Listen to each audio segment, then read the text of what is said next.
शुरुआत करेंगे खबरों की। सबसे पहले बात इंदौर की करते हैं क्योंकि एक बड़ी खबर मिल रही है उधार नहीं चुकाने पर।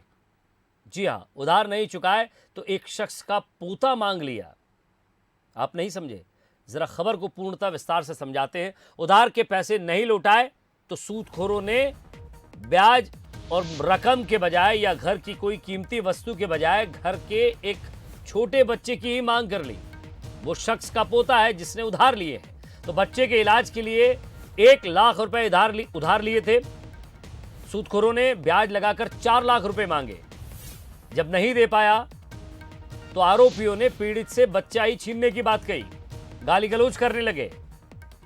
इंदौर में इससे पहले कई बार सूदखोरों के चक्कर में आकर कई लोगों ने अपनी जिंदगी खराब की, तो कई लोग आत्महत्या तक कर चुके हैं।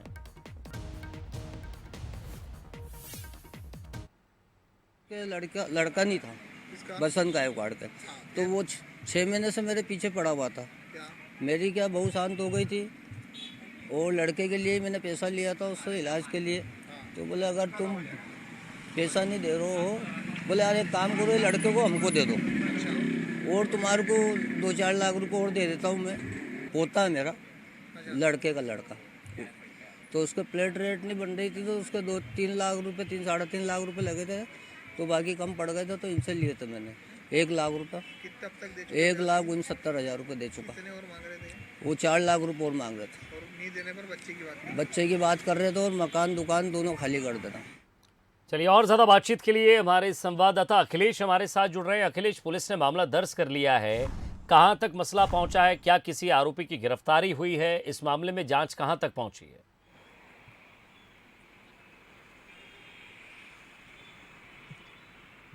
बिल्कुल विजय, इंदौर में एक अनोखा मामला सामने आया जहां पर जो सूदखोरी के मामले में दादा से पोते को ही मांग लिया गया। तो ये पहला मामला नहीं है सूदखोरी का इंदौर में। इससे पहले भी बड़े मामले इंदौर में सूदखोरी के सामने आए हैं, जिसमें कई लोग या तो अपना घर दुकान बेचकर उनसे परेशान होकर यहाँ से चले गए हैं, या पर कई लोगों ने सुसाइड भी कर लिया है।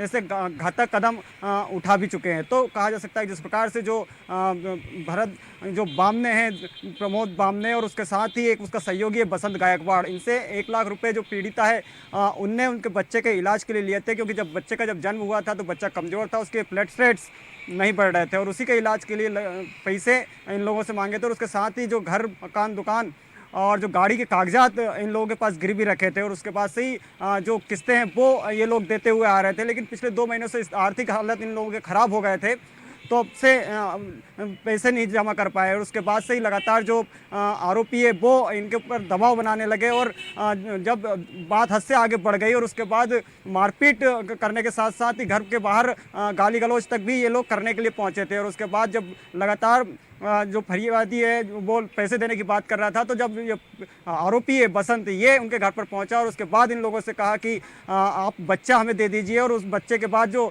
4 लाख रुपए हैं और हम दे रहे हैं, क्योंकि जो आरोपी है बसंत, इसके घर पर भी बच्चा नहीं है और इसी के लिए बच्चे की डिमांड कर रहा था, और जो दादा है उससे पोते की लगातार डिमांड कर रहा था। हालांकि पुलिस ने इस पूरे मामले में प्रकरण दर्ज कर लिया है, और जब से जो आरोपी है वो फरार चल रहे हैं। फिलहाल पुलिस ने इस पूरे मामले को गंभीरता को देखते हुए प्रकरण तो दर्ज कर लिया, और आने वाले समय में इनमें और भी जो वैधानिक कार्रवाई है वो करने की बात कर रही है। और अगर धारा बढ़ाने का नंबर बात अगर आएगी तो इसमें धाराएं भी बढ़ाई जाएंगी। फिलहाल जो फरियादी वो आरोप भी लगा रहा है, और उसके साथ थाने पर पहुंचकर इन पर शिकायत भी दर्ज कराई है।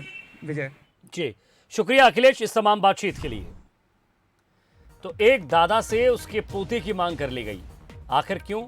ये भी आपको खबर में बताया कि उसने 1 लाख रुपए उधार लिए थे अपने बच्चे के इलाज के लिए। जब वो पैसे नहीं दे पाया तो 4 लाख की मांग की गई। उसने 1 लाख का उधार चुका दिया, लेकिन उसके बावजूद उससे ये कहा गया कि अगर पैसे नहीं हैं तो अपने पोते को हमें दे दो।